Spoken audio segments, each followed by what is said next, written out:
एक बार की बात है, भगवान बुद्ध अपने कुछ संतों के साथ किसी गांव में प्रवचन के लिए जा रहे थे। तभी रास्ते में उन्हें और उनके संतों को छोटे छोटे खोदे हुए गड्ढे दिखाई दिए। उन गड्ढों को देखकर सारे संत चुप रहे, लेकिन उनमें से किसी एक संत पर रहा नहीं गया और उसने भगवान बुद्ध से पूछ ही लिया कि स्वामी जी, रास्ते में इतने गड्ढे क्यों हैं? इसका क्या कारण है और किसने इतने गड्ढे किए? तभी भगवान बुद्ध ने मुस्कुराते हुए उस संत को जवाब दिया कि कोई व्यक्ति यहाँ पानी की तलाश में आया था, पर जब उसे एक जगह पानी नहीं मिला तब उसने उस जगह गड्ढा खोद दिया। फिर उसने दूसरी जगह पानी खोजा, वहां भी उसे पानी नहीं मिला और ऐसे ही करते करते उसने कई सारे गड्ढे खोद दिए। इतने सारे गड्ढे खोदने के बाद भी उसे कहीं पानी नहीं मिला। अगर वो इतने सारे गड्ढे खोदने की बजाय केवल एक ही जगह पर गड्ढा खोदता तो शायद उसे पानी मिल जाता। और इसलिए ही यह कहा गया है कि अलग अलग जगह पर अपनी ऊर्जा मत लगा, अपनी पूरी ऊर्जा सिर्फ एक लक्ष्य पर रख। अलग अलग जगह अपना ध्यान लगाओगे तो तुम्हें किसी भी जगह कुछ भी हासिल नहीं होगा।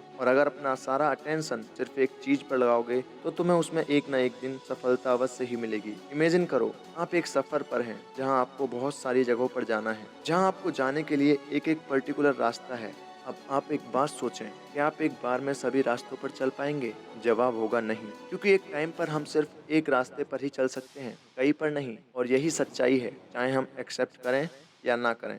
सेम इसी तरह का फैक्ट हमारे गोल पर भी लागू होता है। चाहे तो आप आजमा कर देख सकते हैं कि आप एक साथ सभी गोल के लिए सारे काम करने जाएंगे तो क्या हाल हो सकता है। आप विचलित हो जाएंगे। सभी गोल की अलग अलग थीम में और अलग अलग पैटर्न में नतीजन आपके हाथ में कुछ नहीं आ पाएगा और आप थके हुए हाल में खुद को हारा हुआ पाएंगे। जितने भी लोग अपने काम में फेल होते हैं उनमें मेजर यही इशू पाया जाता है। इसलिए आप यदि एक टाइम पर सिर्फ एक पर्टिकुलर गोल पर काम करेंगे तो बड़ी आसानी से आप जल्द ही अपने उस गोल को हासिल कर लेंगे। और जब ये हो जाए तब दूसरे अपने पर्टिकुलर गोल पर काम करें, और जब ये भी हासिल हो जाए उसके बाद तीसरा, फिर चौथा और फिर पांचवा।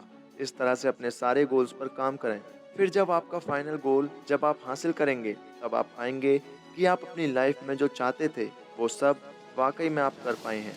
यानी आपने अपनी लाइफ को बिल्कुल ऐसे जिया जैसे आप चाहते थे। एज अ रिजल्ट आपकी लाइफ के लिए विदाउट एनी गिल्ट एक गहरा सेटिस्फैक्शन होगा। इसलिए कहा गया है, there is only one way to achieve all the goals, to focus only one goal at a time.